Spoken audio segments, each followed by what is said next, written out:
영국 왕실의 역사는 언제나 전통과 침묵 위에 세워져 왔다. 그러나 침묵이 길어질수록 그 안에 숨겨진 문장 하나, 서명 하나, 혹은 단서 하나가 세상을 뒤흔들 수 있다는 사실 또한 역사는 반복해서 증명해왔다. 이번 사안 역시 겉으로 보기에는 조용히 봉인된 문서 한 장에서 시작되었지만 그 파장은 왕실의 현재와 미래, 그리고 한 인물의 정체성까지 다시 쓰게 만들 가능성을 품고 있다. 찰스 국왕이 즉위한 이후 그의 통치 초반부는 비교적 안정적으로 보였다. 엘리자베스 2세 여왕의 긴 재위 기간이 남긴 거대한 그림자 속에서 그는 계승자로서의 역할을 차분히 이어가는 듯했다. 그러나 왕실 내부 관계자들에 따르면 그 평온은 결코 완전한 것이 아니었다. 즉위 이후 진행된 여러 문서 검토 과정, 특히 여왕의 유언과 관련된 법적, 재정적 정리 단계에서 예상치 못한 문구 하나가 포착되었고, 그것이 모든 흐름을 바꾸기 시작했다. 왕실의 유언장은 단순한 개인적 재산 분배 문서가 아니다. 그것은 곧 국가적 상징이며 왕위 계승 질서와도 미묘하게 연결되는 정치적 문서다. 특히 엘리자베스 2세의 유언은 수십 년간 철저히 준비되고 수차례 법률 자문을 거친 것으로 알려져 있다. 그런 문서 안에 재해석의 여지를 남긴 조항이 존재했다는 사실 자체가 왕실 내부에서는 이미 충격으로 받아들여졌다. 문제가 된 조항은 노골적이지 않았다. 오히려 지나치게 절제된 문장, 법률적 표현으로 감싸인 형태였기에 초기 검토 단계에서는 눈에 띄지 않았다는 전언이다. 하지만 찰스 국왕이 직접 검토 과정에 참여하면서 해당 문장이 지닌 의미의 방향성이 달리 읽히기 시작했다. 이는 단순한 재산 상속이 아니라 지위와 권리에 대한 해석으로 확장될 수 있는 여지를 담고 있었다. 이 지점에서 자연스럽게 한 인물이 다시 수면 위로 떠오른다. 해리 왕자다. 이미 공식 직무에서 물러나고 해외로 거처를 옮기며 왕실의 중심부에서 멀어진 존재, 대중에게는 갈등과 독립의 상징처럼 비춰졌던 인물이지만 법적 문서 안에서는 여전히 왕의 아들이라는 지위로 명확히 정의되어 있다. 왕실은 감정으로 움직이지 않는다. 문서와 선례, 그리고 해석으로 움직인다. 찰스 국왕에게 이 문제는 단순히 아버지에서 아들로 이어지는 감정의 문제가 아니었다. 그는 국왕으로서, 그리고 제도 수호자로서 이 문구를 어떻게 받아들여야 하는지 고민해야 했다. 만약 해당 조항이 특정 해석을 허용한다면 그것은 해리 개인의 문제가 아니라 왕위 계승 체계 전체의 안정성과 직결된다. 이 때문에 문제는 곧바로 소수의 핵심 참모와 법률 고문단에게만 공유되었고 외부로는 철저히 차단되었다. 왕실 내부 분위기는 묘하게 갈라졌다고 전해진다. 일부는 해당 문구가 의도적으로 삽입된 안전장치라고 보았다. 여왕 특유의 신중함과 장기적 시야를 고려할 때 미래의 불확실성에 대비한 조항일 수 있다는 것이다. 반면 또 다른 시각에서는 그것이 특정 상황을 염두에 둔 개인적 메시지일 가능성도 배제하지 않았다. 여왕은 공식적 언어 뒤에 감정을 숨기는데 매우 능숙했던 인물이었다. 특히 주목할 점은 이 조항이 작성된 시점이다. 관계자들에 따르면 해당 문장은 여왕 재위 말기 해리 왕자가 이미 왕실과 일정한 거리를 두기 시작한 이후에 수정된 흔적을 보인다. 이는 단순한 행정적 정리가 아니라 상황 변화에 따른 의식적 결정이었을 가능성을 시사한다. 다시 말해, 여왕은 미래의 갈등을 예견하고 있었고 그것에 대비한 최소한의 장치를 남겨두었을지도 모른다. 찰스 국왕은 이 문서를 접한 이후 즉각적인 행동을 취하지 않았다. 오히려 그는 시간을 택했다. 영국 왕실에서 시간은 가장 강력한 방어 수단이다. 즉각적인 반응은 불필요한 해석을 낳고 해석은 곧 정치적 논쟁으로 확산된다. 대신 그는 해당 조항을 검토 중인 사안으로 분류하고 법률적 해석을 다층적으로 요청했다. 그러나 아무리 조심스럽게 다뤄도 왕실의 비밀은 완벽히 숨겨지지 않는다. 극소수의 사람만이 접근할 수 있었던 정보였음에도 불구하고 점차 특이한 조항이 존재한다는 소문이 퍼지기 시작했다. 처음에는 왕실 전문 법률가들 사이에서 이후에는 일부 고급 언론 네트워크를 통해 간접적으로 감지되었다. 아직 구체적인 내용은 외부에 알려지지 않았지만 분위기 변화만으로도 무언가 심상치 않다는 사실은 충분히 전달되고 있었다. 이 시점에서 중요한 것은 해당 조항이 실제로 어떤 결론을 낳느냐가 아니라 그것이 존재한다는 사실 자체가 왕실 서사의 균열을 만들고 있다는 점이다. 왕위 계승은 언제나 명확하고 단순해야 한다는 원칙은 영국 왕실 안정성의 핵심 축이었다.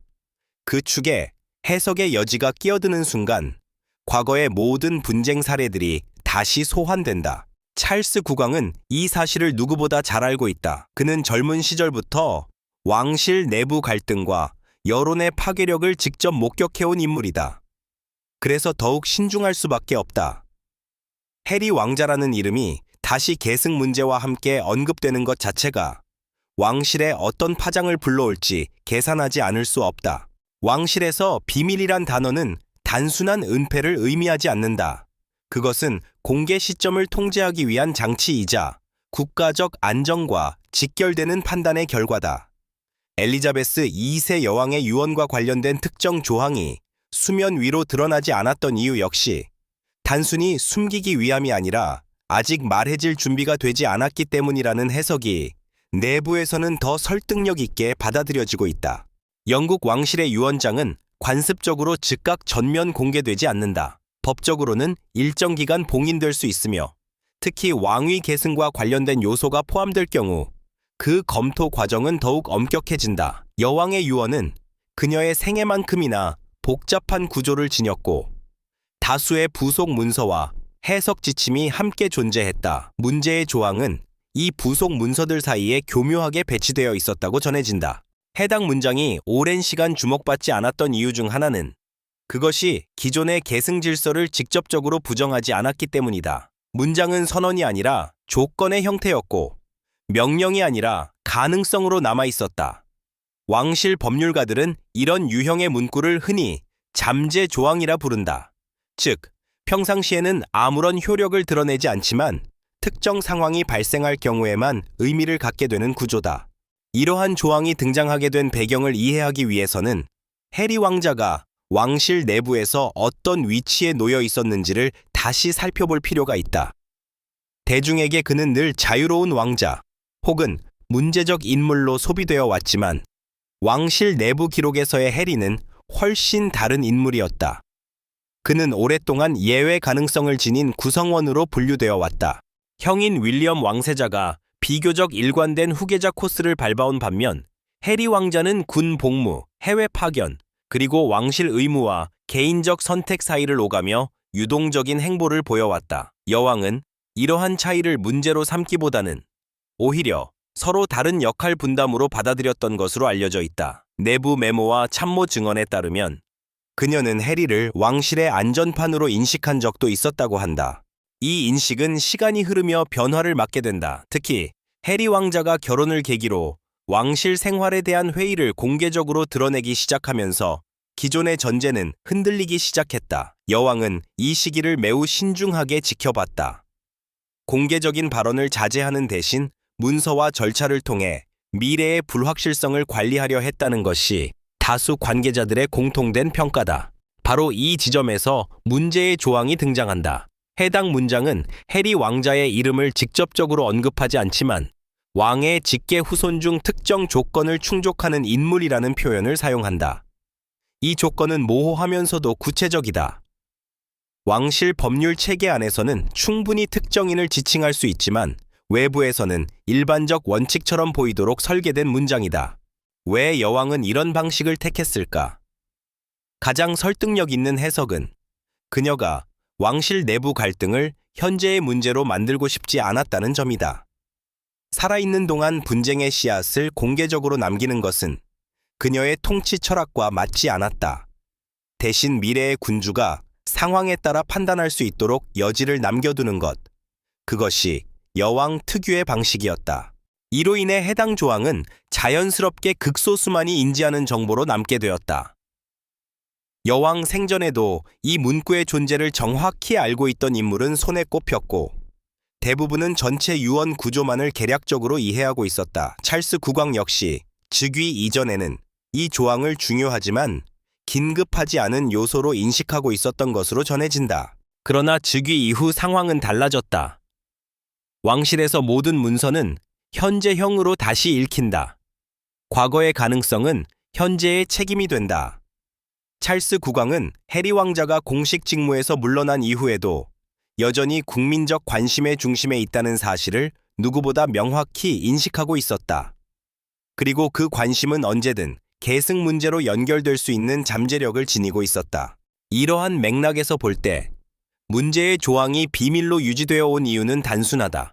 그것이 공개되는 순간 해리 왕자의 선택과 발언, 그리고 그의 위치가 전혀 다른 의미로 해석되기 시작하기 때문이다. 왕실은 해리의 이탈을 개인적 결정으로 정리하고 싶어 했지만 해당 문장은 그것을 제도적 변수로 다시 끌어올릴 가능성을 내포하고 있었다. 찰스 국왕이 이 조항을 접하고 즉각적인 공개를 택하지 않은 것도 같은 이유다. 그는 여왕의 유산을 존중해야 하는 동시에 자신의 통치가 불필요한 논쟁으로 시작되는 것을 원치 않았다. 해리 왕자의 이름이 다시 왕위 계승의 문맥에서 언급되는 순간 왕실은 과거의 상처와 현재의 정치적 압박을 동시에 마주하게 된다. 왕실 문서가 실제 힘을 갖는 순간은 그것이 감정이나 상징을 넘어 제도적 언어로 읽히기 시작할 때다. 문제의 조항 역시 그 지점에서 비로소 무게를 드러낸다. 찰스 국왕이 법률 고문단에게 요청한 것은 단순한 문장 해석이 아니었다. 그는 이 문구가 영국의 헌정 질서 안에서 어디까지 작동할 수 있는지를 알고자 했다. 영국의 왕위 계승 체계는 겉으로 보기에는 단순해 보이지만 실제로는 관습법과 성문법, 그리고 수백 년간의 선례가 복잡하게 얽혀 있다. 왕위 계승법이라는 하나의 문서로 모든 것이 정리되는 구조가 아니기 때문에 단 하나의 문장이라도 해석에 따라 전혀 다른 결과를 낳을 수 있다. 특히 유언과 같은 개인 문서가 공적 질서와 접점을 가질 때 그 경계는 더욱 미묘해진다. 법률가들이 가장 먼저 주목한 것은 해당 조항이 직접적인 계승 변경을 명시하지 않았다는 점이다. 이는 매우 중요하다. 만약 여왕이 특정 인물의 계승권을 강화하거나 약화하려 했다면 보다 명확한 표현을 사용할 수 있었을 것이다. 대신 그녀는 조건과 상황을 나열하는 방식을 택했다. 이 방식은 법적으로 매우 영리하다. 선언이 아닌 조건은 해석의 책임을 미래로 넘기기 때문이다. 이 조항은 두 가지 방향으로 읽힐 수 있다. 첫 번째는 보수적 해석이다. 이 경우 해당 문구는 기존 질서를 재확인하는 장치로 간주된다. 즉, 어떤 상황이 발생하더라도 현재의 계승 순서는 유지되며 문제의 문장은 단지 예외적 상황을 관리하기 위한 안전 문구에 불과하다는 주장이다. 왕실의 안정성을 중시하는 다수 참모들은 이 해석을 선호한다. 그러나 두 번째 해석은 훨씬 복잡하다. 이 관점에서는 해당 조항이 특정 상황에서 판단의 여지를 국왕에게 부여하는 도구로 읽힌다. 다시 말해, 계승 순서 자체를 자동으로 바꾸지는 않지만 특정 인물의 지위와 역할을 재정의할 수 있는 권한을 현직 군주에게 위임한다는 것이다. 이 해석이 현실화될 경우 해리 왕자의 이름은 단순한 가족 관계를 넘어 헌정적 논의의 대상이 된다. 헌정 전문가들이 특히 주의 깊게 보는 부분은 이 조항이 왕의 직계 후손이라는 표현을 사용하고 있다는 점이다. 이는 매우 의도적인 선택이다. 일반적으로 왕실 문서에서는 이름이나 자귀를 명시하는 경우가 많다. 그러나 이 문구는 개인을 특정하지 않으면서도 범위를 지나치게 넓히지도 않는다. 결과적으로 해석 과정에서 자연스럽게 소수의 인물만이 후보군으로 남게 된다. 여기서 중요한 것은 법이 항상 문자 그대로만 적용되지 않는다는 사실이다. 영국 헌정 질서에서 관습과 맥락은 문장만큼이나 중요하다. 엘리자베스 2세 여왕의 통치 방식, 그녀가 남긴 비공식적 메시지들, 그리고 그 시점의 왕실 상황까지 모두가 해석의 재료가 된다. 이 때문에 법률가들 사이에서도 의견은 갈리고 있다. 일부는 여왕이 의도적으로 미래의 국왕에게 선택권을 남겼다고 본다. 이는 그녀가 자신의 생애 동안 해결하지 못한 문제를 후계자가 상황에 맞게 판단하길 바랐다는 해석이다.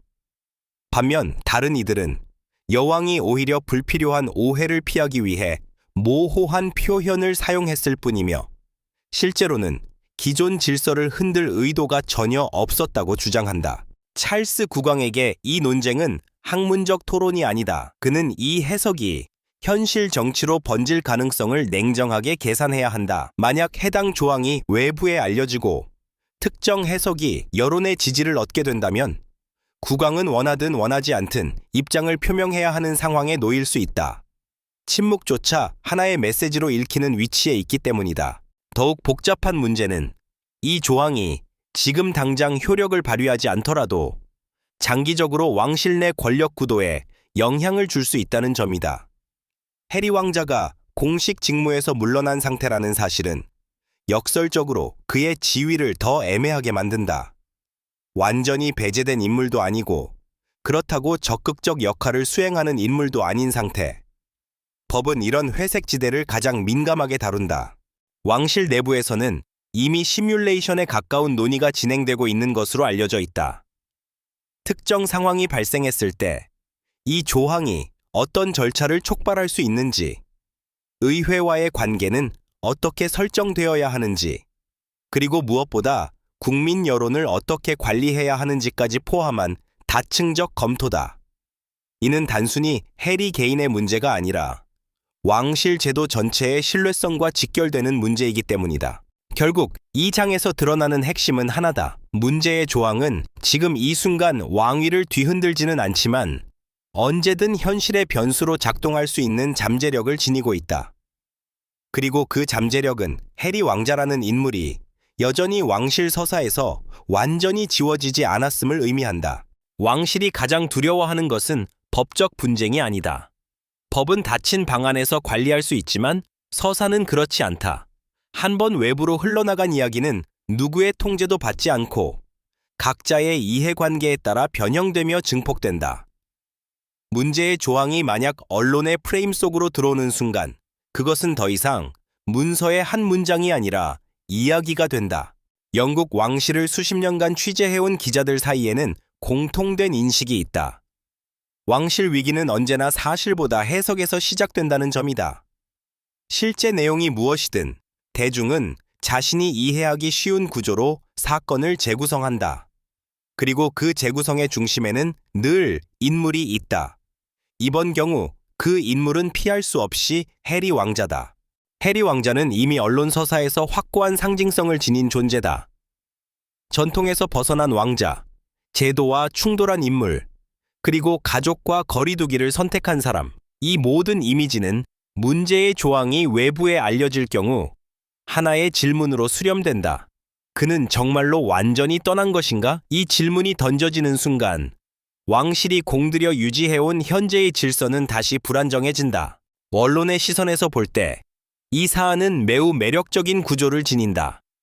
고 구티예, 여왕의 마지막 메시지, 즉위한 국왕의 고민, 그리고 멀어진 아들의 이름이 하나의 서사로 엮인다. 여기에 비밀이라는 요소까지 더해지면 사실 여부와 관계없이 이야기는 독자와 시청자를 끌어당길 수밖에 없다. 왕실이 이 문제를 조심스럽게 다루는 이유도 바로 여기에 있다. 특히 디지털 미디어 환경에서는 단편적 정보가 독립적으로 소비된다. 문서 전체가 공개되지 않더라도 특정 조항이 존재한다는 사실만으로도 수많은 해석이 생산된다. 어떤 해석은 여왕의 의도를 미화하고 어떤 해석은 현 국왕의 리더십을 의심하며 또 다른 해석은 해리 왕자를 피해자 혹은 숨겨진 변수로 재배치한다. 왕실 커뮤니케이션 팀이 가장 경계하는 시나리오는 이 조항이 계승 문제라는 단어와 함께 반복적으로 언급되는 것이다. 실제로 계승 순서가 바뀔 가능성이 극히 낮다 하더라도 그 가능성이 논의되는 것 자체가 왕실 안정성에 타격을 준다. 여론은 법적 확률보다 감정적 인상을 더 강하게 기억하기 때문이다. 더욱 복잡한 점은 해리 왕자 본인의 발언 가능성이다. 그는 과거 여러 차례 자신의 입장을 직접 밝히는 방식을 선택해왔다. 만약 이 조항에 대한 소문이 확산되는 상황에서 그가 침묵하지 않는다면 왕실은 통제 불가능한 국면으로 진입할 수 있다. 반대로 그가 침묵을 선택하더라도 그 침묵은 또 다른 해석을 낳는다. 찰스 국왕은 이러한 언론 환경을 누구보다 잘 알고 있다. 그는 왕세자 시절부터 언론의 영향력과 위험성을 몸소 경험해왔으며 특히 가족 문제가 공적 담론으로 전환될 때 어떤 결과를 낳는지 깊이 인식하고 있다. 그렇기 때문에 그는 이 문제를 법적 사안으로만 관리하지 않는다. 동시에 이야기 관리의 관점에서도 접근하고 있다. 왕실 내부에서는 이미 비공식적인 메시지 정렬 작업이 진행되고 있는 것으로 전해진다. 만약 정보가 유출될 경우 어떤 표현을 사용할지, 어떤 부분을 강조하고 어떤 부분을 의도적으로 아습하게 남길지에 대한 시나리오다. 이는 단순한 홍보 전략이 아니라 왕실 존속을 위한 방어 기제에 가깝다. 언론의 역할 또한 단일하지 않다. 일부 전통 매체는 확인되지 않은 해석을 자제하려는 태도를 보이지만 클릭 경쟁에 놓인 매체들은 자극적인 프레임을 선호한다. 이 간극 속에서 하나의 조항은 여러 개의 사실로 분열된다. 그리고 대중은 그중 자신이 믿고 싶은 이야기를 선택한다. 결국 이 장에서 드러나는 핵심은 문제의 조항이 법적 효력을 발휘하기도 전에 이미 사회적 효력을 갖기 시작한다는 점이다. 왕실은 제도로 존재하지만 동시에 이야기로 소비된다. 그리고 그 이야기의 흐름은 언제나 예측보다 빠르다. 왕관은 감정을 허락하지 않는 상징처럼 보이지만 그것을 쓰는 인간까지 비워내지는 못한다. 찰스 국왕이 문제의 조항을 마주했을 때 느꼈을 감정은 공식 기록 어디에도 남지 않는다. 그러나 그가 어떤 선택을 주저하고 있는지, 그리고 왜 시간이 길어지고 있는지는 왕실 내부 분위기만으로도 충분히 짐작할 수 있다.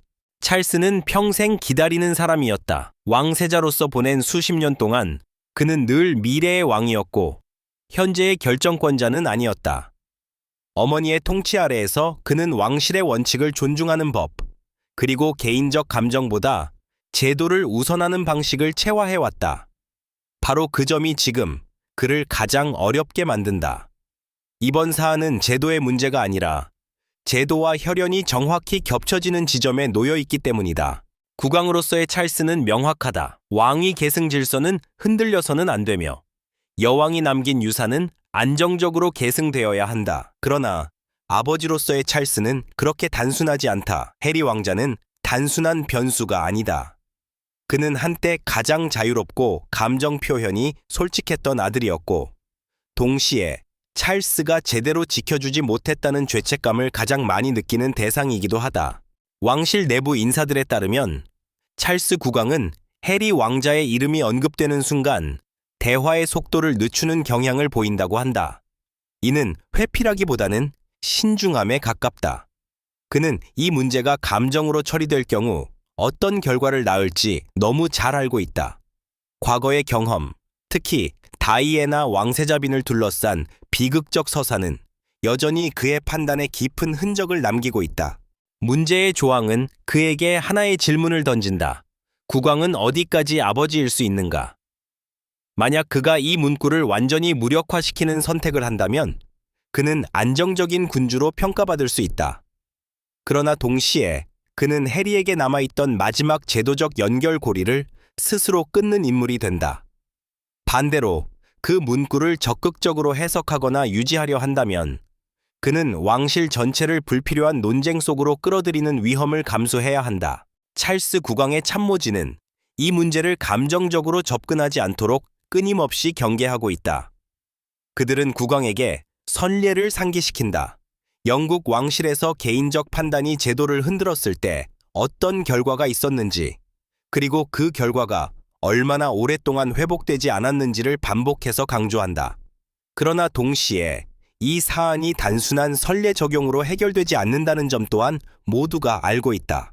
흥미로운 점은 찰스 국왕이 이 문제를 어머니와의 관계 속에서 다시 해석하고 있다는 사실이다. 여왕의 유언은 단지 법적 문서가 아니라 마지막 조언이기도 하다. 그는 이 조항을 통해 어머니가 자신에게 무엇을 맡기려 했는지를 고민한다. 직접적인 지시가 아닌 해석의 부담을 남겼다는 사실은 오히려 더 큰 책임으로 다가온다.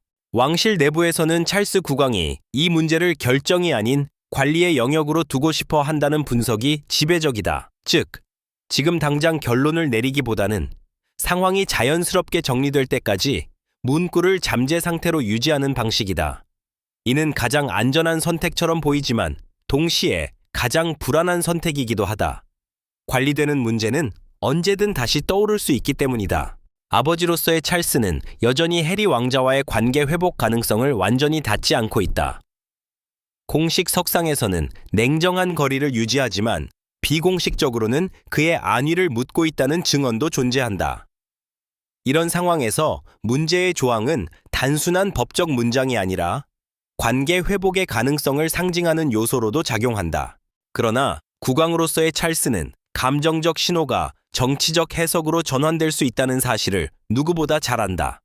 작은 제스처 하나, 침묵 하나가 곧바로 의도로 읽히는 자리, 그는 그 무게를 피할 수 없다. 결국 그의 선택은 무엇을 하느냐보다 언제 하느냐, 그리고 어떻게 하지 않느냐에 더 가까워지고 있다. 왕실의 모든 문제는 결국 다음 세대로 이동한다. 아무리 현재의 국왕이 신중하게 관리하려 해도 계승이라는 구조 자체가 미래를 전제로 설계되어 있기 때문이다. 문제의 조항 역시 찰스 국왕의 고민에서 멈추지 않는다.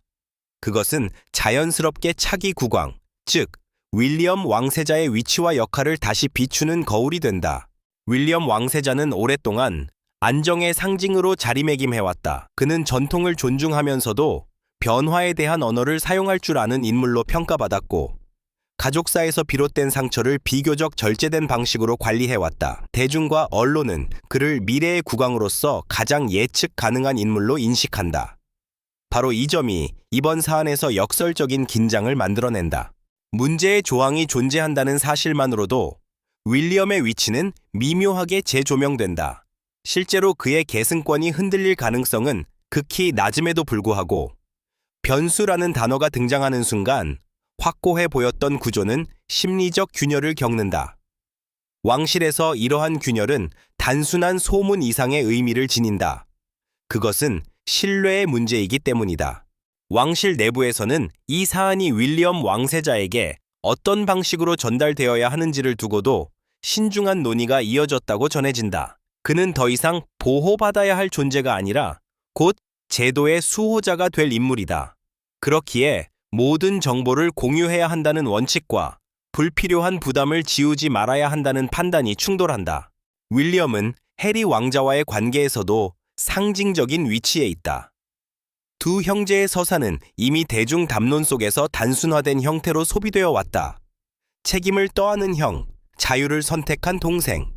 이 대비 구도는 문제의 조항이 언급되는 순간 다시 활성화될 수 있다. 그리고 그 활성화는 윌리엄에게 원치 않는 역할을 부여할 위험을 내포한다. 차세대 왕실의 관점에서 볼 때 가장 중요한 것은 명확성이다. 애매한 해석과 잠재적 가능성은 지금의 세대보다 다음 세대에게 더 큰 부담으로 작용한다. 윌리엄 왕세자가 즉위하게 될 시점에 이 문제가 여전히 정리되지 않은 상태로 남아있다면 그것은 그의 통치 초반부를 흔드는 요소가 될 수 있다. 왕실은 이 점을 누구보다 경계한다. 또 하나 주목해야 할 지점은 이 사안이 윌리엄의 자녀들, 즉 그 다음 세대에게까지 그림자를 드리울 수 있다는 사실이다. 왕실의 계승 구조는 단선적이지 않다. 한 번 해석의 여지가 생기면 그 여지는 다음 세대의 서사 속에서도 반복적으로 소환된다. 지금의 침묵이 미래의 논쟁으로 되돌아올 가능성은 결코 낮지 않다. 왕실 전략가들은 이 문제를 세대 간 이월 위험으로 분류한다. 현재의 국왕이 결단을 미루면 미룰수록 그 부담은 고스란히 다음 국왕에게 넘어간다. 그러나 동시에 지금의 국왕이 과도하게 개입할 경우 그것은 차세대의 자율성을 침해했다는 평가로 남을 수 있다. 이 딜레마는 왕실이라는 제도의 구조적 한계를 그대로 드러낸다. 윌리엄 왕세자의 태도는 겉으로 보기에는 변함이 없다. 그는 공식 일정과 발언에서 이 사안을 전혀 언급하지 않는다. 그러나 침묵은 무관심과 다르다. 왕실 내부에서는 그가 이 문제를 매우 냉정하게 바라보고 있으며 감정보다는 구조적 안정성을 우선하는 입장을 유지하고 있다는 평가가 지배적이다. 이는 찰스 국왕과는 또 다른 방식의 리더십을 예고하는 신호로 읽히기도 한다. 결국 이 장에서 드러나는 것은 문제의 조항이 단지 한 세대의 고민이 아니라는 점이다. 그것은 왕실의 과거와 현재, 그리고 미래를 동시에 비추는 장치다. 찰스 국왕에게는 해결해야 할 유산이고 윌리엄 왕세자에게는 관리해야 할 가능성이다. 그리고 그 가능성은 아직 완전히 이름 붙여지지 않은 채 왕실 구조 속에 남아있다. 왕실의 역사는 결말보다 과정으로 기억되는 경우가 많다. 명확한 선언보다 길게 이어진 침묵, 그리고 그 침묵이 남긴 여운이 오히려 더 많은 것을 말해왔다. 문제의 조항 역시 공개 여부와 상관없이 이미 왕실의 내부 서사에 편입되었다. 이제 남은 것은 그것이 어떤 방식으로 정리될 것인가, 혹은 정리되지 않은 채 어떤 상태로 남게 될 것인가에 대한 문제다. 찰스 국왕에게 선택지는 크게 세 가지로 요약된다. 첫째는 완전한 침묵이다. 해당 조항을 기존의 유언 해석 틀 안에 묻어두고 어떠한 공식적 언급도 하지 않는 방식이다. 이는 단기적으로 가장 안정적인 선택처럼 보인다. 법적 질서는 유지되고 언론의 불씨도 최소화할 수 있다. 그러나 이 선택은 동시에 미래에 더 큰 해석의 여지를 남긴다. 둘째는 제한적 공개다. 이는 왕실이 통제 가능한 범위 내에서 조항의 성격을 설명하고 그 의미가 계승 질서에 영향을 미치지 않는다는 점을 분명히 하는 방식이다. 이 경우 왕실은 서사의 주도권을 일정 부분 확보할 수 있다. 그러나 한번 설명을 시작하면 설명은 추가 설명을 요구하게 된다. 왕실이 가장 경계하는 질문 연쇄가 시작될 가능성도 배제할 수 없다. 셋째는 제도적 정리다. 즉, 이 조항이 더 이상 해석의 대상이 되지 않도록 법적 관습적 절차를 통해 명확한 위치를 부여하는 것이다. 이는 가장 단호한 선택이지만 동시에 가장 정치적인 선택이기도 하다. 왕실이 스스로 문제를 꺼내 정리하는 순간 그 문제는 더 이상 내부 사안이 아니라 공적 담론의 중심으로 이동한다. 지금까지의 흐름을 종합해보면 찰스 국왕은 첫 번째와 두 번째 선택 사이 어딘가에 머물 가능성이 높다. 그는 급진적 결단보다는 점진적 관리에 익숙한 인물이다. 어머니에게서 배운 통치 방식 또한 갈등을 드러내기보다 시간을 통해 희석시키는 접근에 가까웠다. 이 사안 역시 같은 경로를 따를 가능성이 크다. 해리 왕자의 역할은 이 마지막 국면에서도 여전히 변수로 남아있다. 그가 어떤 발언을 선택하느냐에 따라 왕실의 전략은 완전히 달라질 수 있다. 만약 그가 이 문제를 언급하지 않는다면 조항은 서서히 관심 밖으로 밀려날 수 있다. 반대로 그가 자신의 입장을 공개적으로 연결시키는 순간 왕실은 더 이상 침묵을 유지하기 어렵게 된다. 그러나 여기서 간과해서는 안 될 점이 있다. 이 사안의 진정한 핵심은 해리 개인이나 특정 문구가 아니다. 그것은 영국 왕실이 여전히 살아있는 제도라는 사실이다. 살아있다는 것은 변화의 가능성을 내포한다는 뜻이며 그 가능성은 언제나 불안을 동반한다. 문제의 조항은 바로 그 불안을 상징적으로 드러낸 사례다. 왕실은 완벽한 구조가 아니다. 오히려 불완전함을 관리하는 시스템에 가깝다. 엘리자베스 2세 여왕은 그 불완전함을 침묵과 절제로 관리해왔고 찰스 국왕은 이제 같은 과제를 다른 시대적 조건 속에서 이어받았다. 디지털 미디어, 빠른 여론 형성, 그리고 개인 서사가 제도보다 앞서 소비되는 환경 속에서 과거의 방식이 그대로 작동할지는 누구도 장담할 수 없다. 윌리엄 왕세자와 그 다음 세대에게 이 사안은 하나의 교훈으로 남을 가능성이 크다. 문서 한 줄이 말하지 않으신 선택 하나가 얼마나 오랫동안 제도의 그림자로 남을 수 있는지를 보여주는 사례이기 때문이다. 왕실의 미래는 이 조항의 내용보다 이 조항을 대하는 태도 속에서 결정될지도 모른다. 마지막으로 이 모든 논의를 관통하는 사실이 하나 있다.